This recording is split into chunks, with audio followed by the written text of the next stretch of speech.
recorded. Now you know. All right. Welcome back, everybody. Now it's serious. Now it's a party. Now it's a party. It's a party for the podcast. So, Chris, why don't you do a quick intro? All right. Well, thanks for joining us again for another exciting episode of Fuel Stop Chats. James and I have been a little sporadic. We've been in and out. You heard last podcast, building a garage for James in the North Carolina area. And we've been dealing with thunderstorms here all night. And I was downstairs watching my nephew graduate from high school. They're streaming it. So that was really cool to be able to participate. I was really kind of worried they were going to shorten the speech, speed it up. Let's see the kid walk across the stage that belongs to me. And then I don't care about the rest. But congrats to the Herculaneum class of 2021. Tonight we're joined by Darryl Cannon. You know, I tell you, Darryl, this is really cool. So Cannon and photography, kind of those names are synonymous. And then photos on Tail the Dragon and the name KillBoy. That's interesting. Because I've ridden it several times. James has. We've ridden it together several times. There are definitely spare bike parts every once in a while that you see along the way. And so that's an interesting thing. But I was looking at this Discovery Channel, History Channel, Travel Channel, Motorsports Photography. What were you doing? You told me you were doing something tonight with Netflix. Well, a guy that was on Netflix on a show on there called Fastest Car a couple of years ago. Oh, yeah. And he's local to the area. Well, he's in Atlanta. And he comes up pretty regularly, and we started hanging out and driving together. He's got a real nice custom McLaren 720. I saw that episode. Yeah. So he was in the gold McLaren. Justin Lowe, he owns Atlanta Custom Wraps. Sorry, I'm not sure if we're allowed to. No, that's fine. Oh, you're good. It's a cool shop that wraps vehicles, and he stays pretty busy. And that show was a real boost for him, I believe. Yeah. I bet. Yeah, he's a cool guy, and he's been coming up and hanging out some. It was we worked with him to shoot some video recently to do like a little feature on his car, unveiling his new work that he'd done to it to the public and whatnot. Very cool. We get more into the video side of things and trying to up our video gear production as well, because I feel like that's an important part of maintaining our strength and our presence with social media. The photography is a machine that does what it does, you know, pretty well. So let's work on some other aspects. And so we've been playing with some cool video gear. I've got some nice stuff that we've added to the to the library of equipment that we've been playing with lately. So I'm having some fun with that. Worked with BMW motorcycles recently on a little promo video that they did on their R18 big cruiser. Nice. They wanted to do some drone work and some onboard stuff and some following stuff. So we shot with them up on Blue Ridge Parkway and in around this area as well. Turned out pretty cool. They haven't put the video together yet, finished it, but the footage looked I had a lot of fun with that one. Yeah, I was jamming my bike right up on theirs and everything, getting some cool video. That's awesome. a sweet looking bike. Got to see one live the other day. So Darryl, how did you guys come up with the name for the company? Okay. So yeah, I've answered that one a few times, but it's a cool, I mean, I get it. People want to know, and it's not really, you know, some special thing. It was just coincidence that led to where I'm at now. But I was playing video games, online games, back in the late 90s and needed a nickname. And I like this band The Offspring, and they've got a song called KillBoy Powerhead. Okay. Not a really great song, but I was like, that's a cool nickname or whatever for flying around, shooting down airplanes and stuff. So I started using that as my nickname on gaming. And then the domain registration boom happened, and everybody was talking about, you better register these domains. They're all going to get taken. There's not going to be anything left, So I thought, I'll just register killboy.com.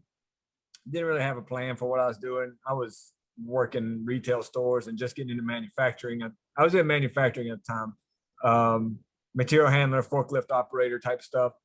And then the website became whatever I was into. video games, RC cars, and I started riding motorcycles and posting pictures up about what I was doing on the bike before there was really blogs. And then I came to the Dragon with some friends during another trip years prior, and we came over to this area to ride the Blue Ridge Parkway, really. And I had heard about the Dragon and convinced them to come check it out. So the four of us came over from Waynesville and rode the Dragon. It was like the best part of the ride, the whole trip. So when I had the chance to start, I moved a little bit closer with my family back to Middle Tennessee, where I grew up. And I started coming over to the Dragon about every other weekend, and I would just sort of hang out on the side of the road. And I didn't really like I'd ride a sport bike, but I didn't like to hang out the overlook. I was, fair skinned and it was all sunny and everything. It wasn't for me. So I would hang out in the curves where it was shady and just sort of take a break between rides and watch people. And I won this gift certificate from work where I was, again, material handler driving forklift, and it was like $400 gift certificate for like Circuit City back when they were a thing. And digital cameras had just came out, and I thought, I don't have nothing else to buy right now. I'll just get this digital camera. So I got this little Kodak point and shoot that we still have. I need to keep it with me, so when I'm doing these, I know it's going to get brought up. But I started just piddling around with that. I really wasn't into photography. I never even had a film camera before digital. I never messed with film. And so I started using that when I was riding around. I'd take pictures and post them on the website. And I'd come to the Dragon and sort of get a shot of what it was like, or maybe somebody going by, and people started asking me, take my picture and put it up there so I can download it, put it on my phone wallpaper, back when that was a thing. Yeah. And you could make a living at this, and you could take pictures of people and stuff. So I've used a domain to sort of kickstart that thing, and for like 2 years, from 99 or 01 to 03, yeah, from about 2000 2001, I started doing it casually, and then all the way into 03, I was just doing it for fun and putting the photos up there for people to download for free, and getting a little bit better gear, and then finally, when I felt like I had respectable skills and gear, I decided to give it a shot and put it on Photo Reflect and started directing people over there if they wanted their photos. And immediately it took off. I think within like 2 or 3 weeks, I decided that I wouldn't be able to do both the full-time 40-hour-a-week job driving forklift and material handling and coming here on the weekends to shoot and then fill orders during the week and answer emails and stuff. So I turned in my notice and just went full-time into shooting every weekend over here. And then Ron and Nancy were just starting Tell the Dragon, and we kind of got to know each other at the Overlook when they got their start at the Overlook. They had a tent set up at the Overlook, actually, and they were made aware later, a few weeks later, that you're not allowed to sell goods on the side of the road up there. It's a federal highway and restrictions. So, but during that time, we got to know each other, and they were like, we've got some extra room over here in our warehouse building. It's a livable space. So why don't you move in over here instead of driving here from 2.5 hours away, and you can operate out of there. You'll be closer and everything. So that's how it sort of took off, working with them, and they would use my photos to sort of bring interest to the website, and in return, the photos had our logo on them. So that would send, people who are coming to their websites ours. And so we worked together to cross promote each other that way. But yeah, it just all started with a goofy nickname, and now it's humbling how well known it is, how many people know about us and that name. And it's somewhat troubling sometimes, if we want to, if a family friendly magazine or book or TV show or whatever wants to feature some of our work, it can be a little bit difficult to credit us, with the morbid name that we have. But for the most part, and I always tell people they can also just use my name, but the nickname of the website, the KillBoy brand, sort of implies one person, but it's really not, especially now that we have a team of people. But it really never was. It was always me and at least one other friend or something helping cover. My wife, Lori, now Killgirl, does a lot of back end work and, working on the orders and everything. We've recently started doing more editing on photos that are ordered too. So they take a lot more time now to fill each order. We actually open each photo in Photoshop and work some magic on them to punch them up a little bit. We don't do that before uploading them. It's just too much of a workload. We're doing upwards of 50,000 photos a week. So to try to process all that through Photoshop would take too long. But when a person places the order, we like to over deliver, and people are usually really impressed with what they get. So, but that puts a load on us. Then we've got 6 guys that we're rotating through out there, throughout the week. They shoot every day from about 9 a.m. to 6 p.m. Usually 2 guys, sometimes 3. March through November, we're every single day, unless it's just really bad weather, or maybe we kind of taper in the beginning and out at the end if it's starting to slow down. And then during the winter, we all sort of, have to hunker down and make it work. Recuperate and recover. Yeah, that's our weekend. We can't do anything. We're getting closer. If we get a little more help with filling the orders, that's something we're working on next. I've gotten to the point where I can be pretty hands off with the photography side of things, but filling the orders and uploading the photos every day still takes us being here. So we can't do much on weekends. That's kind of the busier time. But I think I see that in the future we'll be able to have a sustainable business where we don't have to be every single weekend. At least we can take a weekend off once in a while. But yeah, typically the winter is our Saturday and Sunday. We don't get those during the season.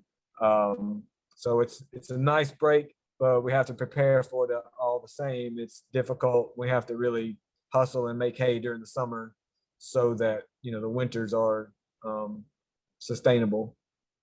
So I just want to put this out real quick because I think we really sort of skipped over this. We have a lot of listeners in Europe. We have a lot of listeners going in South America now. We're growing.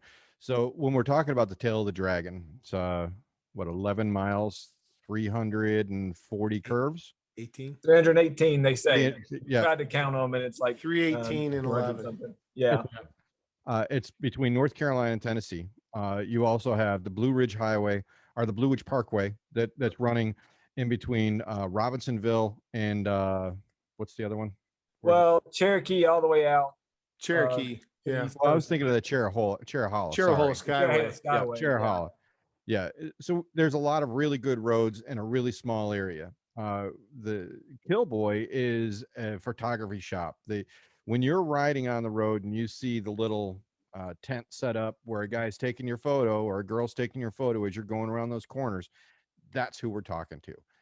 For the people that have never been there before, when you get a chance to get out here, there's professional photographers on the side of the road taking your picture. You look for the name of, say, KillBoy. You go to killboy.com and you have your photo there. You can search through, find your pictures, find the pictures of the friends that you're riding with. Purchase the picture, and you can get the digital download to you, photoshopped, touched up, and ready. Also, it's always good if you ride the dragon once or you ride past them once, you sort of note where they are so you can turn around and go back and actually be ready to have your picture taken. Because I've gone through a couple times where you're just sort of looking at the corner, you're watching the car in front of you. Your spacing's not good where you're riding somebody's ass. You want to give them space, but you also want to have space for yourself. So there's an etiquette to this when you're riding those roads. But that's who we're talking to. That's what we're talking about. So if you had no idea, we're halfway through the podcast of what the fuck are they talking about? No, we're talking about taking pictures on the side of the road on some really just top-notch motorcycle, beautiful roads here in America. So there you go. Yeah, sorry about that. I did the introduction. I got halfway down to KillBoy, and I was like, "Wait, how did you get that name?" I should have kept on. Should have kept on going. Just blame Chris. It's kind of a long story too. Sorry, it's all my fault. No, we're good with that. Chris screwed it up. We're gonna stick with that story. Yeah. So I was thinking about this podcast, there was a couple of things that came to mind. One, it's amazing to me how many cyclists tell me I've got to get to the tail of the dragon. I'm like, you haven't been yet? Like, doesn't everybody know where this is? And it's amazing how many motorcyclists are still making that bucket list. I want to go there and take a trip. And I don't think much about it anymore because I've been, and a few times. But it's And a mecca. it's a mecca. It's a mecca. I mean, motorcycling to me is a religion. And just like in some religious faiths, you have to go to certain places to pay homage. Yeah, The but Dragon you know what? is one of those places. Here's what's Sacred interesting. ground. Here's what's interesting about religion. Everybody has a variation of that. If I looked at 89A in Arizona, some would argue that that's more fun. If I Yeah. looked at the PCH, if I look at, Beartooth Pass, if I look at, whatever your demigod highway road, piece of road, backcountry place is, Tail of the Dragon's got to be on the list. I know it was on my list. No, it It was does. on my top It's 20. definitely something. Top 20 routes in Yeah. America. And I was hell bent. I was going to go check them off. I did. It only took me a couple of years to make them all, but now I'm making a new list. One of the things I did want to ask though is I had a couple of things that were probably frequently asked. Like, what's the funniest thing that you've witnessed standing there watching all these guys go by on these bikes? What's some comical memory that you have? Some of them, like, you don't want to remember some of the things we see out there. Like, Yeah. one of the first ones that comes to mind is like this old dude that said, "Fuck it, I'm doing the Dragon naked." He went down to the end, straight down, all the way down to helmet, boots, and gloves, I think, and that was it. And he rode his cruiser, like 80 years old, Helmet or not helmet? on, because laws, but like decency Oh, okay. laws, I don't know how that all works. I don't know, but that was rather interesting and funny and disturbing. We see a lot of stuff, and it's kind of weird, but it is getting super popular. Are you obliged to take that picture? I mean, by law, are you obliged to take that picture when he comes by, tallywagger wagon in the Right. wind? I think in the moment, you're sort of, there's people going by, and you're just bam, bam, bam, bam, and then you get the shots, and then as you're shooting them, maybe you realize, what you're seeing there. Yeah, but I think a lot of times, I know when I was shooting, and I don't do roadside photography hardly at all anymore. My guys are doing it, but I wouldn't see a lot of details, and people would be like, "How did you see this part of that part?" And I'm like, I'm working on composition and framing the photo right. I'm not really looking at details on the vehicle. So we miss a lot when we're shooting, but because every photo is sorted individually, we pull up each shot sitting there on the side of the road. This is one of the more difficult aspects of the job, is the guys are sitting there with laptops on the side of the road sorting their photos. And then we see details, and we see some of those things sometimes, but sometimes if it's really hectic, you're just trying to sort as quickly as you can. The sun's shining on the screen. It's hard to see a lot of details. You're just checking to make sure it's in focus and everything. But yeah, the road has definitely delivered a lot of entertainment, and that's where the weekly highlights comes in. So like every week, and now we're doing daily stuff too, but we've been doing weekly highlights for over a decade. So we take about 100 of the best photos from the week and distill them, all down to these most interesting shots. And so on our highlights albums on the KillBoy.com Facebook page, you can go into the photo albums there, and there's just thousands of worthy, like I said, just sort of distilled down to the best shots from that week. A lot of interesting stuff on there. So anything we've seen, it'll probably be up there unless there's nudity involved, and then we have to put that in a separate place. Facebook isn't real friendly with that, but that doesn't happen that often. People think we get flashed like every day by these women on cruiser bikes and stuff, but they're usually holding on for dear life in there, and they're not real comfortable getting hands free and throwing their shirts up and stuff. Yeah, no, I wouldn't think so. How many on a busy weekend? So you got Memorial Day coming up? Yeah, It's going to be packed. It'll be good weather. How many photos do you take, or does your crew take a day at one location? Because I know that you have like multiple locations set up, if not at multiple places between Chirahoe, Blue Ridge, and the Dragon. But let's just say, corner 55 on the Dragon, you're sitting there. How many people are going by a day?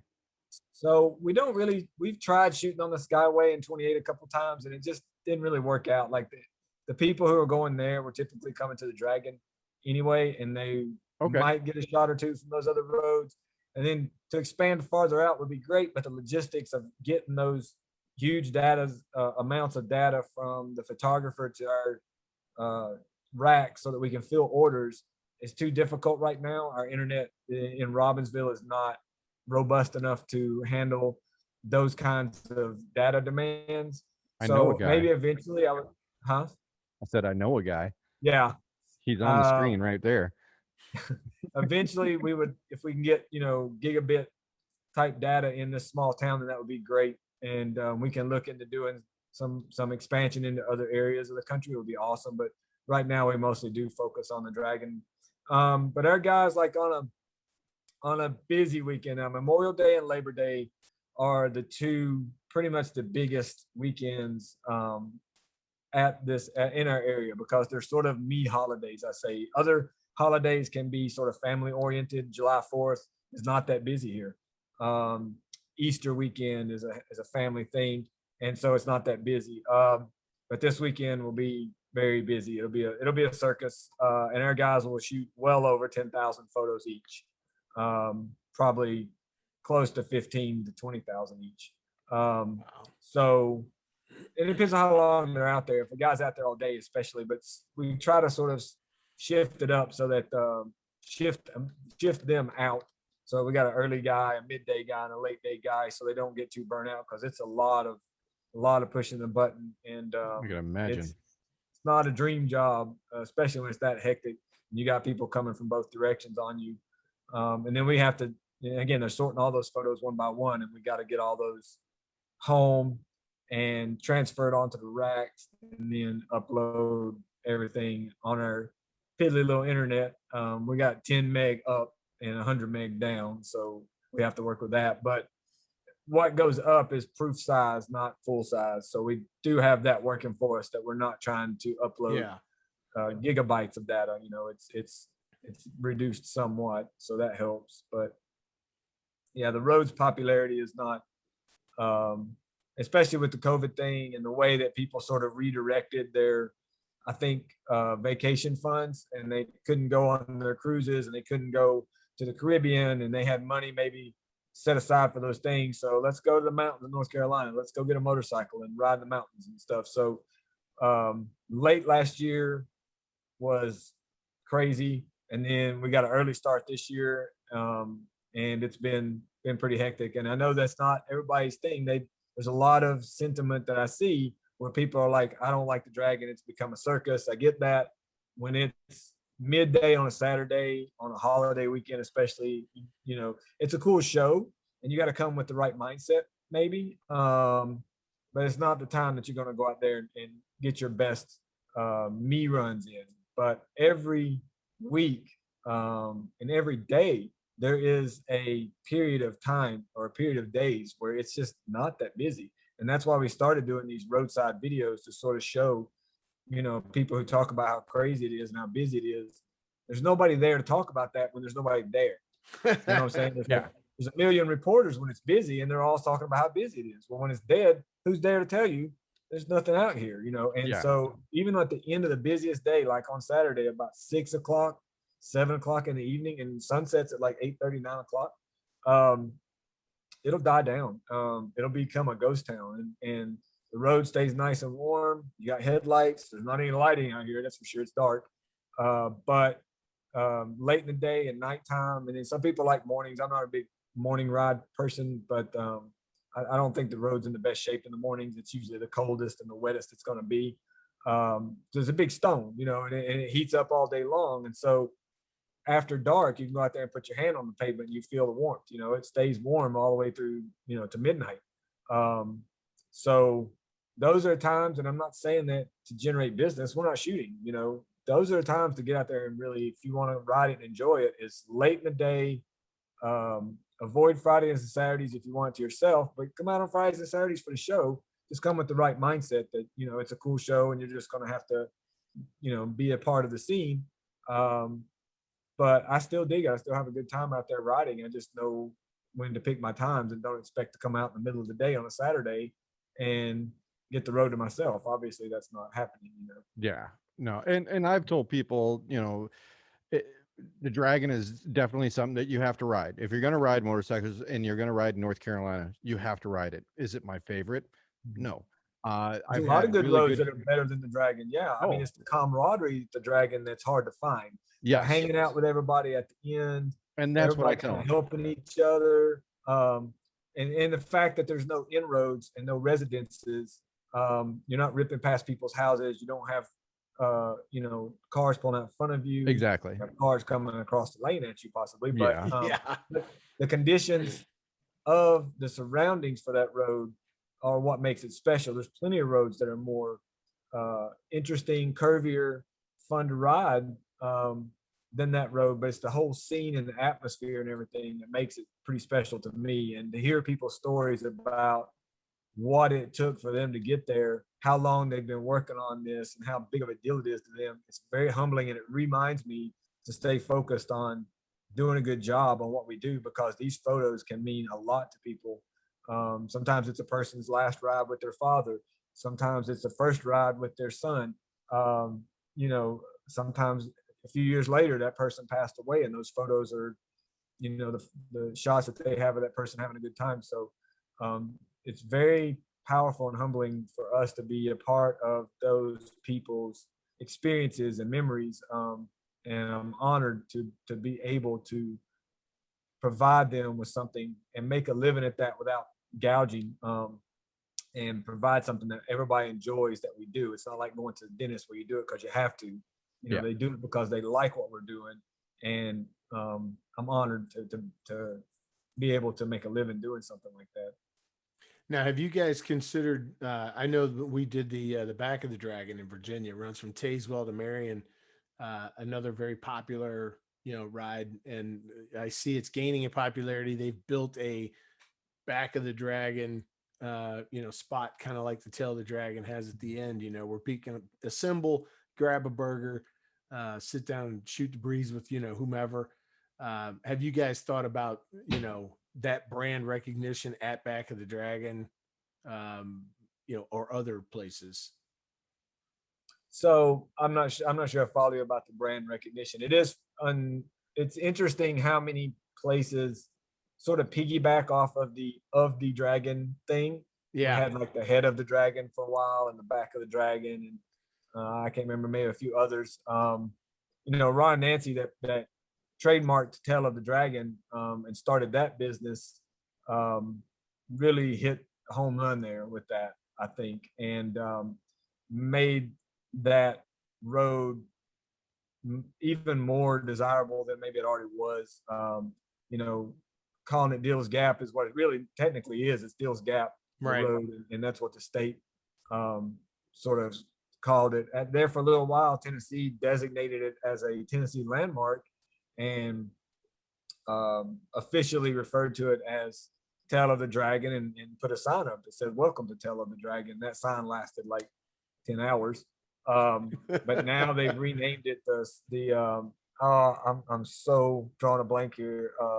Johnny, it was a World War II, Yeah, I want to say Memorial Highway. Memorial Highway, yeah. And so Yeah. they've renamed it after a person, and that's cool. But most people still refer to it as the Dragon or the Tail of the Dragon, which are both just marketing terms made up by one business or the other. It's not really what it is. It's the Deal's Gap is the road, but it doesn't sound as enticing as Tail of the Dragon. And Tail of the Dragon was a smart move because it's trademarkable. You can't trademark official names. You can't trademark fake words like Dragon. But when they did Tail of the Dragon, that was pretty clever because that was interesting and it was unique enough that they could trademark it. So it's brilliant. But yeah, we see it on back of the Dragon and everything. That's cool. I don't think that even Ron and Nancy will have a problem with it. Anything that sort of generates more interest in the motorcycling community and getting into this part of the country and everything, it all comes back full circle. So, win-win. Good for them. I'm glad they're making that brand work as well, and people seem to enjoy that area too. That's cool. Yeah, I just didn't know if maybe KillBoy would show up, taking photos in the curves at I'd totally love to. Like I said, it's a logistics thing to try to get the photos from that location to our house so that we can upload them and then have them here to fill orders is the tricky part. And one Amazon day, Cloud. yeah. Well, yes, and PhotoFlect works through Amazon Cloud. So we've talked about some way of making that happen, but it's still more complicated than most people realize to get the photos into the online store. Chris and I are gonna come out there and we're gonna sit down, because the IT stuff and doing exactly what you're trying to do is something that we do. It's what we do. Yeah, Every day. Nice. Yeah, So we're hoping to get Starlink is another service that's going to be available soon in this area, and we're hoping that will help with our connectivity problems somewhat. We'll probably piggyback that onto our current internet service, coaxial cable. But yeah, we're hoping that as things improve, we'll be able to potentially expand and do more in other places for sure. At least, why not? It's win-win. Yeah. No, I will set up the connection, and then I'll set up the branch, and then I'll take a little piece of that. There you go. we got about 5 minutes left until our time runs out on this call. Okay. But I did have one question, going through your website. So you have the KillBoy Club. So there's a membership Club that you can. Yeah, Club 129. Yeah. So what is that exactly? So I wanted to push our listeners there. Yeah, real quick. Thank you. Club 129 is a redirect to a Patreon page. And I had people that wanted a little bit more, and I wanted to do more, but I wasn't really feeling just to make more content and then put it on Facebook and put it on, even on YouTube. You don't get much back for what you put into it as far as all the effort you put into it. They make a lot of the income from that. And so I was just sort of like at a point where I wasn't really feeling like doing more, and I wanted to do more, and I knew there was more to be done.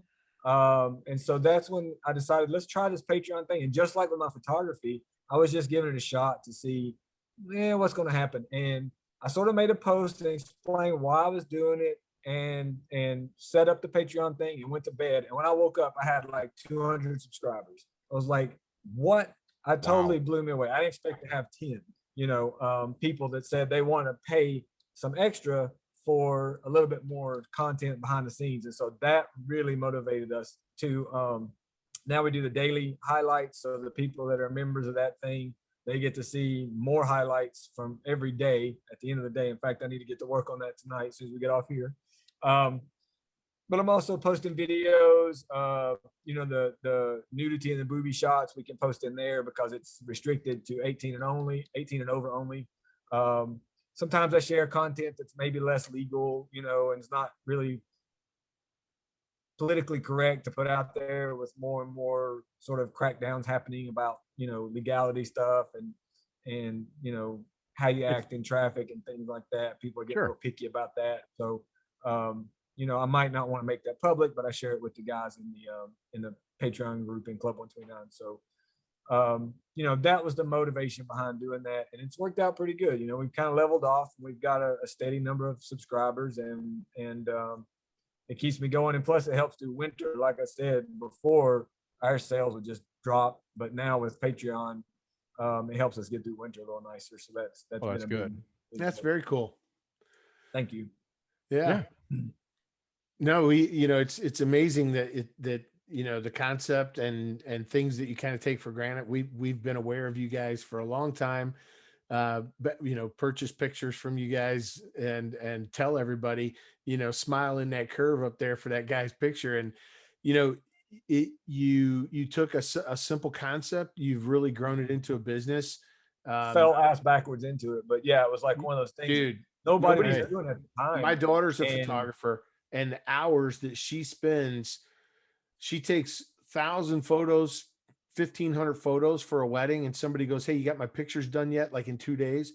Yeah. And she's like, "Do you realize how long it takes to look through 1,500 photos?" And I've had photographer outfits ask me, to charge more, Yeah. dial it back. You know, it's making their life Yeah. difficult, and that's flattering. But it's like It we're is doing what it is. Yeah.